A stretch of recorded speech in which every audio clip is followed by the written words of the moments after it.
It's Wednesday. I think it's Wednesday. It feels like Wednesday. It's Wednesday, right? The 4th day of December.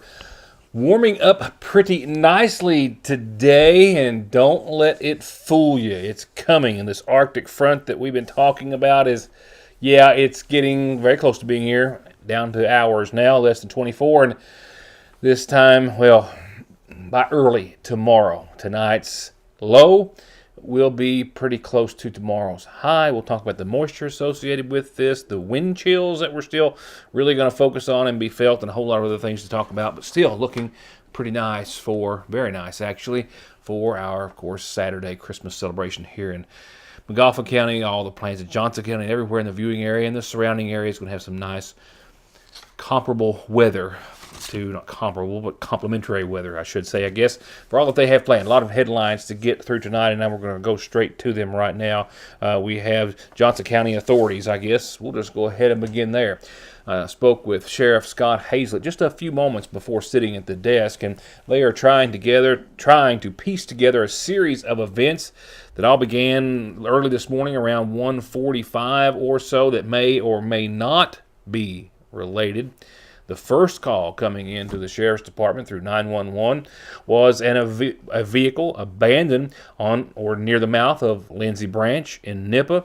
That was described as a red Toyota pickup truck with South Carolina tags. No one in or around the vehicle, and no other information to be had on it at that point, except that it was going to be impounded and was early this morning. Now, while authorities were there, they had to respond in another part of Johnson County to a man in some sort of an altered state who was ultimately taken to the hospital and transferred to the Pikeville Medical Center for hypothermia. That was around 5:30 this morning that authorities, the same ones responding to the abandoned vehicle at Lindsay Branch, came across a man running in the middle of James Trimble Boulevard. He saw police, he turned, and then he jumped off the bridge into Paint Creek. He was helped out of the icy cold water, taken to the hospital, and ultimately, according to Hazlett, taken to the Pikeville Medical Center to be treated for hypothermia. And then they went back to where it all began, around 7 o'clock this morning, after it was realized that another pickup truck was involved in an incident, which is believed to have happened before all of this before mentioned. As I understand, this is a county road department vehicle that was found in the ditch at the mouth of Lindsay Branch, just feet away from where the red Toyota was found later, or a short distance away, and discovered this morning. Now, it's believed that this truck may have, it's confirmed that it was attempted to have been stolen from the employee of the county road department in Johnson's residence, but whoever was trying to steal it didn't get very far, ran in the ditch and abandoned the vehicle, and it was still found there this morning, as you see here. Authorities say that the county road department employee, after waking up this morning, realized that there was a noise that took place around 12:30 last night, but wasn't aware of it being the actual vehicle that he had parked in his driveway, which had attempted to have been stolen. So it's believed that this vehicle possibly was attempted to have been stolen. It was wrecked and abandoned, and then another vehicle possibly stolen and abandoned. That's still yet to be determined. And then authorities are trying to piece together as to whether or not all this might be related to or not with the individual that jumped off the bridge into Paint Creek around 5:30 this morning when he was spotted running down James Trimble Boulevard.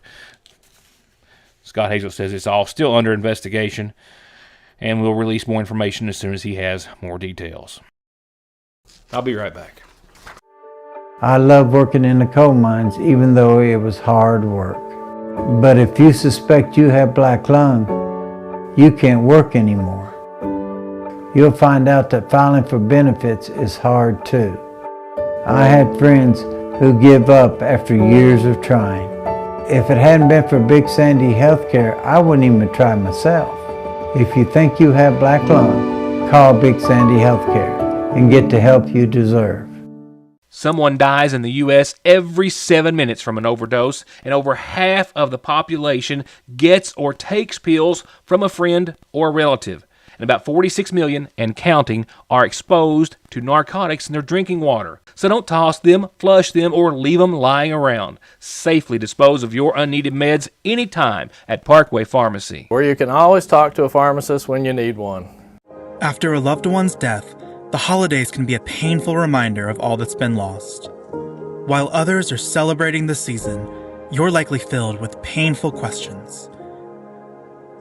Should I hang my loved one's stocking? Can I just say no to social gatherings? How can I make the holiday special for my kids when I'm hurting so badly? At GriefShare Surviving the Holidays, you'll find answers to these questions and helpful strategies for navigating the complexities of this season. And you'll find hope in the process. Register now to find support, relief, and encouragement for this season.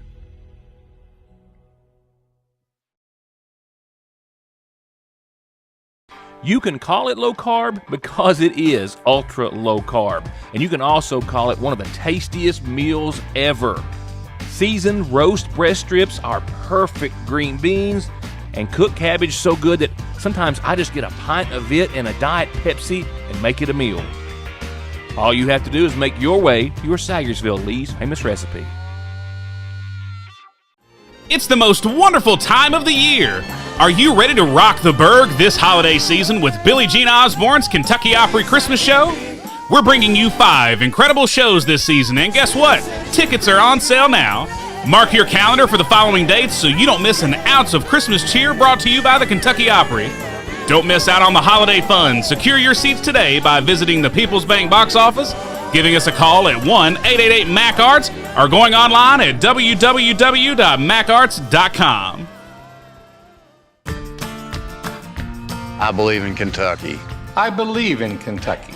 I believe in small town values. And mom and dad and the things they handed down.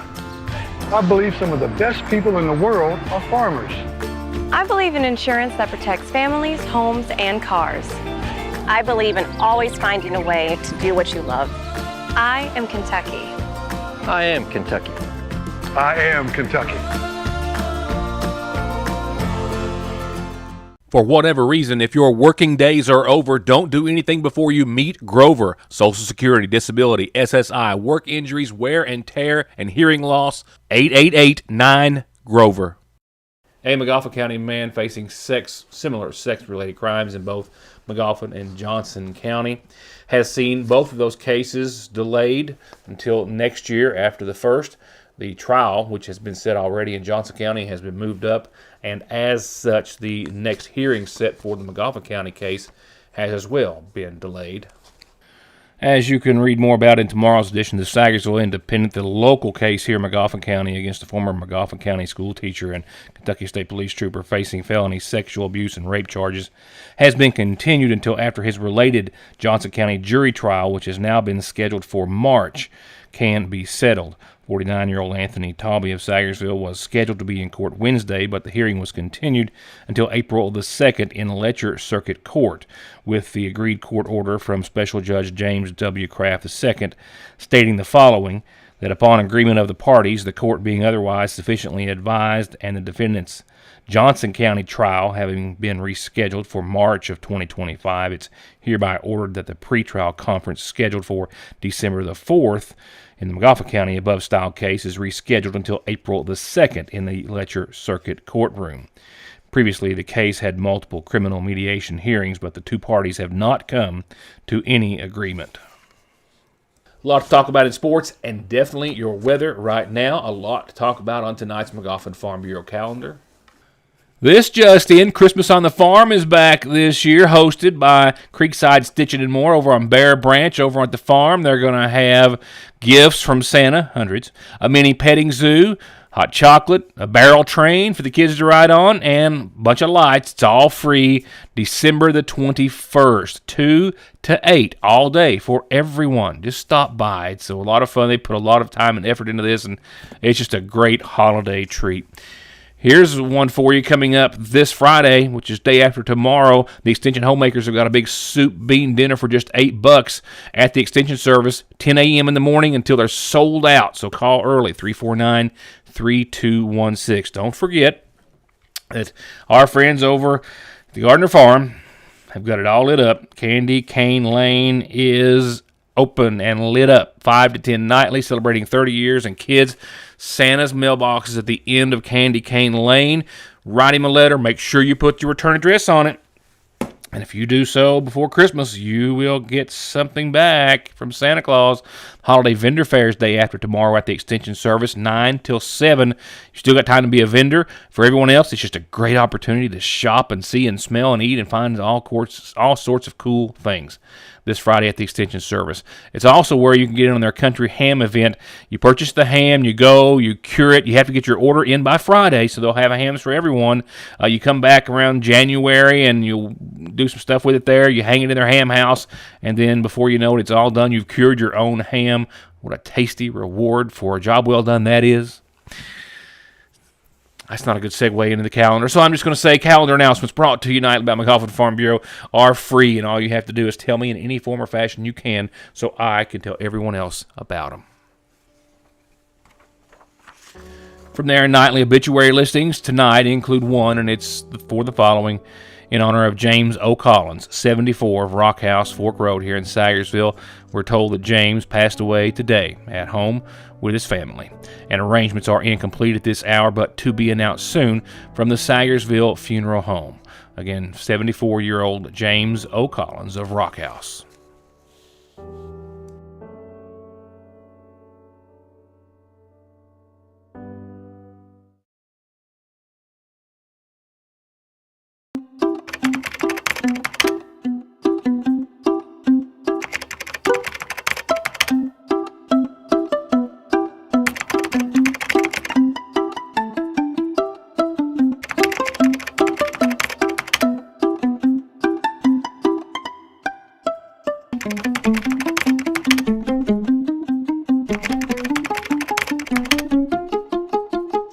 SMB is proud to stand with you with what might be your very first and definitely last checking, savings, retirement, even Christmas Club account, along with consumer, auto, mortgage, business loans that you can easily manage from anywhere in the world with safe, secure mobile and online banking that comes from over 120 years of commitment to your financial life and well-being, today, tomorrow, and forever. Salyersville National. Experience over 30 years of exceptional, impeccable elegance and beauty at Seasons Florist, now in Salyersville, offering the very freshest in floral designs, custom and in-stock wreaths, arrangements, gifts, and so much more that you'll have to visit to try to see it all. Plus, they have tuxedo rental, free delivery within the city limits of Salyersville, and you can even place orders after hours. Call anytime. Seasons Florist on Parkway Drive, 349-4000. Johnson Central High School stands alone in providing the most college and career programs of study in one building throughout the entire state of Kentucky. This includes pathways in everything from the medical field to engineering, telemedia, welding, agriculture, and even aviation. And that's just to name a few of the 32 different choices. Work has also been started on a brand new state-of-the-art high school. So now is the time for your child to experience the power of opportunities in Johnson County schools.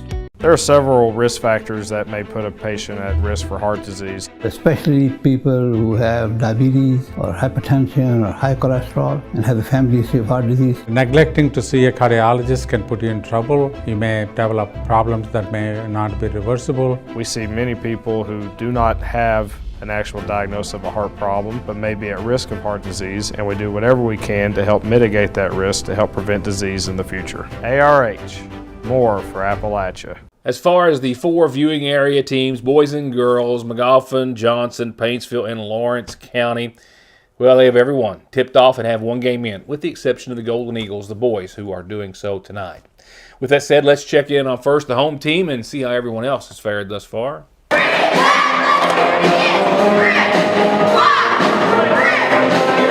Yes, time to cheer on your home team. And for McGoffin County, of course, the boys tipped off last night, hosting Betsy Lane in their season and home opener. An exciting season of basketball that lies ahead with much of a new team. Coach Scott Castle and his staff looking forward to an exciting year of basketball, as we heard he and, of course, Coach Justin Williams talk about during or after Maroon and White night. As for last night's game, Betsy Lane came to shoot, and they did. Braden Hall with a 3, and Braden Hall with another one. All added up for a tough night for McGoffin County. The Hornets were down 21 at the halfway point of the second quarter, but a little running gun by Noah Gibson. Russell off the glass for 2 with this one, and Walker Russell again with the rebound and the 2.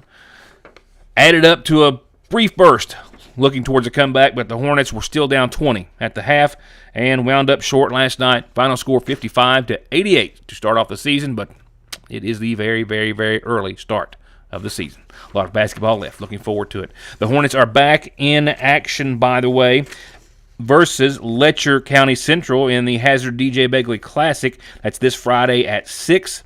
They are at Floyd Central on Saturday. We'll be home next Monday night hosting the Cougars of Morgan County. Tuesday night they're hosting Estill, and then Thursday they're hosting East Ridge. That's all next week. Lady Hornet action. Short by 16 against Betsy Lane. Betsy Lane taking out both the Hornets and Lady Hornets, but it was on the road for the Lady Hornets night before last. They are on the road at Phelps this Friday, on the road at Buckhorn Saturday. They'll be back home next week, Tuesday, hosting Jackson City. Lady Eagle basketball has tipped off as well. They did so on Monday night and had an easy win over Greenup County, 76-34, your final score. That puts the Lady Eagles and Coach Jim Hicks hosting Scott County. Tomorrow night at 7, they'll be at Boyd County. Saturday afternoon at 4:30, and then next Tuesday they'll be hosting the Lady Bulldogs of Lawrence County. That's always a fun one. As for Paintsville and the Tigers and Coach Landon Sloan, 1 game in, 1 win in by 7, 59-52. They were hosting Valley last night and came away with a good win, and will on this Friday be hosting Huntington Prep at 6 o'clock. Game time set for 6 o'clock. For the drive, I'm assuming, for Huntington Prep to make it home, hopefully with the loss. Just saying. And East Ridge will be their next home opponent Monday night for the Tigers, hosting East Ridge Lady Tiger basketball. Also 1 game in. This one came up short. Final score 47-70 against Floyd Central. They were at Floyd Central on Monday night of this week, and they're hosting Valley. Shelby Valley, that is, of course, this Thursday. Tip-off set for 7:30. They're on the road next Tuesday at Pike County Central, and then at Perry Central Thursday of next week, not back home until Friday the 20th, hosting Danville Christian. Lawrence County and the Bulldogs and Coach Chandler Thompson a win by 21 over West Carter. That was Monday night of this week, their season opener. They are hosting Morgan County tomorrow night. Tip-off set for 7:30. They're on the road Friday at Betsy Lane, and then back home Tuesday of next week, hosting Pikeville. Let's check out Lady Bulldog basketball. 1 game in, 1 big win, 63-26. Your final score in Game 1, they hosted Greenup County Tuesday night, and with a big win, they will now hit the road this Friday at Betsy Lane, next Tuesday at Johnson Central, next Thursday at Belfry. All good girls matchups there. And then they'll be home Friday the 13th, mind you. Yeah, we've got one of those this December, hosting Martin County. Let's take a look at some current conditions. We have 48 degrees and falling, and man, are we going to fall. We started off at 17 this morning for the low, and we are 48 right now with winds 2 to 4 miles per hour or so. Not really significant. Had a 19-mile-per-hour gust, our biggest here in Sagersville. Now, winds have been 30 and 40 miles per hour much of the viewing area at times on and off today. Been a windy day. Keep in mind all of my weather station monitoring and metering equipment is almost on street level outside, so, that's not super accurate in that respect, but it's close. Sunrise 7:33, sunset at 5:14. No rain to speak of, but it's knocking on the door. This is the first of 2 fronts getting ready to roll in here very, very soon. Some shower activity with that. It will be the Arctic front, which is much more significant. Still several hours behind it and not even showing up here on your screen. That's really going to change our world very early in the morning and certainly through your tomorrow. So here's what we're looking at tonight. We had those rain showers mainly before 3 as temperatures start to fall to ultimately hitting 22 degrees tonight. We might see some changeover and some flakes, less than a half an inch if we'd see any accumulation, but it's going to be windy out of the south, southwest, anywhere from 10 to 30, 32 mile per hour gusts are going to continue tonight as this front rolls through. The big one is going to be a good one.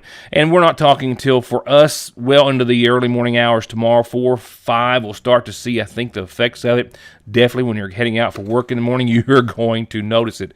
Because look, tonight's low is 22, and so is tomorrow's high. We might actually climb a few degrees from 22 before we fall right back that direction pretty early tomorrow, and I'm talking by like 9 or 10.